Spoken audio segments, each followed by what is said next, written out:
সুপ্রিয়াস কিচেনে আপনাদেরকে স্বাগত। আজকে আমি আপনাদের সাথে চিংড়ি মাছের মালাইকারির একটি রেসিপি শেয়ার করব। চিংড়ি মাছের মালাইকারি বানানোর জন্য চিংড়ি মাছগুলোকে কেটে পরিষ্কার করে ধুয়ে নিয়েছি আমি।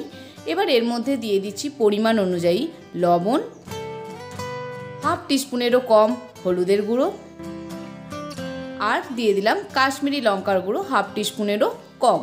এবার ভালো করে মশলাগুলোর সাথে মাছটা মাখিয়ে নিচ্ছি। ভালো করে মাখিয়ে নিয়েছি। এবার কড়াইয়ে আমি সরিষার তেল দিয়ে দিচ্ছি 3 টেবিল স্পুন। এখানে আমি পুরো রান্নাটা সরিষার তেলেই করব। তেলটা ভালো করে গরম হয়ে গেছে।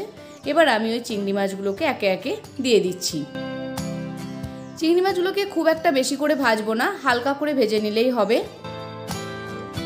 উল্টে পাল্টে হালকা করে ভেজে নিচ্ছি। হালকা করে ভেজে নেওয়া হয়ে গেছে। এবার মাছগুলো আমি তুলে নেব।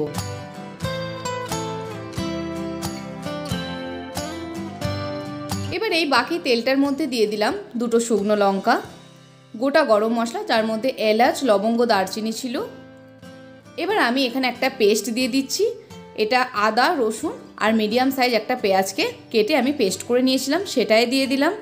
এবার এতে আমি দিয়ে দিচ্ছি লবণ, হলুদের গুঁড়ো, শুকনো লঙ্কার গুঁড়ো, জিরের গুঁড়ো, ধনের গুঁড়ো। এগুলো সবই আমি হাফ টিস্পুনেরও কম দিয়েছি।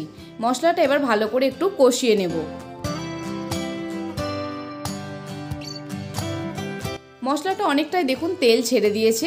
তখন আমি এতে একটা ছোট সাইজের টমেটো পেস্ট করে রেখেছিলাম, সেটাই দিয়ে দিলাম।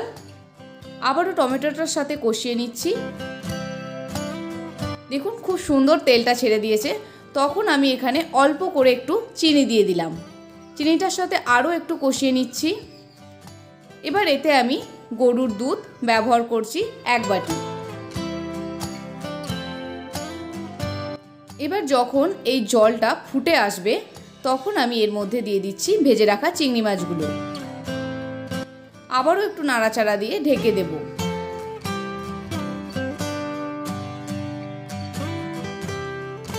এবার দেখুন জলটা অনেকটাই শুকিয়ে গেছে। এবার আমি ঢাকাটা খুলে তার মধ্যে দিয়ে দিলাম শাহি গরম মশলা আর 1 টিস্পুন ঘি। আবারও একটু ঢাকা দিয়ে ফ্লেমটা একেবারে লো করে রেখে দেবো। এটা রেস্টে রেখে দিলাম। একেবারে দেখুন রান্নাটা হয়ে গেছে। এবার আমি নামিয়ে নিচ্ছি। নারকেলের দুধ ছাড়াও গরুর দুধ দিয়েও কিন্তু খুব সুন্দর মালাইকারি হয়। বাড়িতে একবার বানিয়ে দেখবেন। ভালো লাগলে অবশ্যই আমাকে জানাতে ভুলবেন না। আমাকে কমেন্ট করে জানাবেন।